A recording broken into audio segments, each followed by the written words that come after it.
Hello, students. Welcome to Easy Elimu Learning Simplified.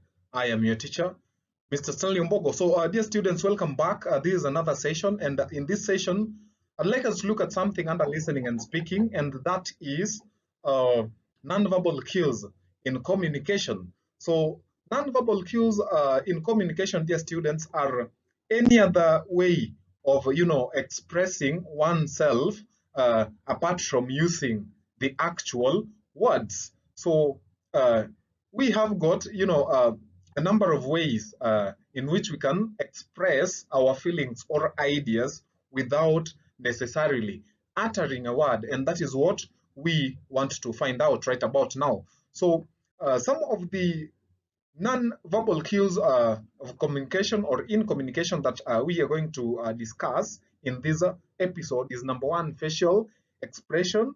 We also have use of gestures. There is the body movements. We have posture. There is apart from posture, we can also talk about the eye contact. Eye contact actually is under facial expression. So we are going to delve into it and look at that is relevant examples that we can use to identify some of these non-verbal cues that we use in communication. So to begin with, allow me talk about facial expression.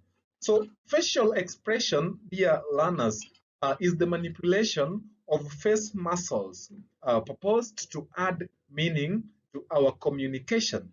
So the following face areas can be manipulated to form facial expressions.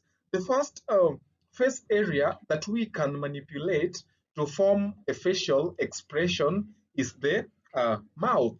So the mouth can communicate, different things based on how you manipulate it. For example, you can open your mouth wide to show surprise or to express surprise. Another thing is that you can also open your mouth wide to express or show fear and many other things, depending again on the context. So another part of the body that you can that is a part of the face, not part of the body. We are dealing with facial expression. So another part of the face that we can manipulate to express different ideas or to add meanings to our communication is the lips. An example is licking the lips. So someone can lick the lips to show love, lust, or even compassion. So there is also nose twitching or twitching the nose. So when you twitch your nose, you can twitch your nose, that is to express or to show that something is disgusting or that you hate, something, and so on. Or maybe you are disinterested in something, etc., etc. So there is also the eyebrows. So when someone raises their eyebrows, for example, it expresses, worry or concern. We also have cheeks, bulging the cheeks. When one bulges the cheeks, that also communicates. Probably the mouth is full, something of the sort. There is also the forehead. Wrinkling the forehead, can also be used to add meaning to our communication. Then there is also jaws, that is lowering jaws, for example. So you can lower your jaw also to add a meaning to your communication. So what are some of the reasons for using facial expressions as a non-verbal cue in communication? Dear students, facial expressions can be used to add meaning on words that carry emotions and also size. So here are some of the interpretation and meanings of facial expressions. Not all, these are just examples. We have, very many facial expressions and different meanings. But just for the sake of, understanding what facial expression is, allow me use a few examples. Allow me use a few examples. So the following shows various emotions and their apt facials. And again, note that when explaining a nonverbal cue, always point it out and state the specific and also illustrate and state the reason for its use. So we have the two rows here. The first row is a row having emotions in words. The second row is the row having name of facial use. When I talk about rows and columns, I kind of feel guilty because there are videos where I've referred to to the rows and columns and vice versa. So forgive me for that. So we have two rows. The first row is showing emotions in words. The other one is giving us the name of the facial to use. So the first emotion in words, we have hate, disgust, anger, and hostility. So to express this using a facial expression, some of the things you can do is to sneer. So we have sneering. You can give a mock smile. There is a flat nostrils. You can wrinkle your nose.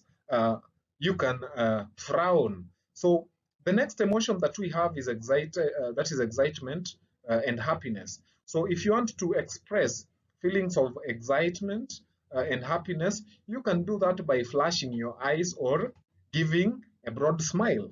So again, if you want to use a facial expression to indicate or show that you are frustrated, you can always do what is called wincing, or you can chew on the lips or pressing lips together.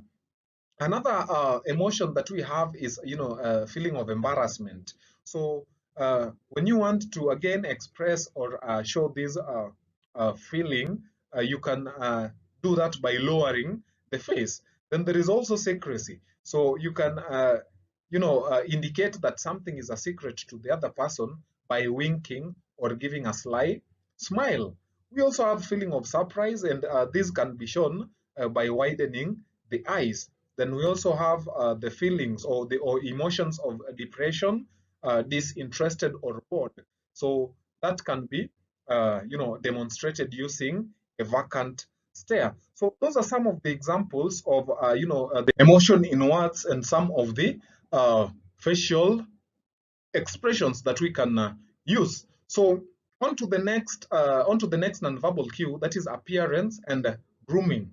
So dear students, note that the physical appearance or looks of a person communicates something about their personality. So before you attend any occasion, it is important to dress smartly, decently, and formally in well-fitting ironed clothes. Again, it is also important to know the nature of the occasion or the nature of the meeting that you are attending to know, the right clothes to put on or to wear to the occasion. Another thing is that you should also ensure good grooming by observing the following routine. That is good skincare, modest makeup, neatly combed or styled hair, brushed teeth, and well polished shoes. So the next nonverbal cue that we have is the use of gestures. So gestures is simply the movement of the hands. So when you are communicating and you want to use a nonverbal cue uh, to kind of emphasize or add meaning to the to your ideas, you can always use your hands. So pointing a finger at someone, for instance, means an attack or accusation. Again, you can beckon or dismiss with a hand signal or even threaten with a clenched fist.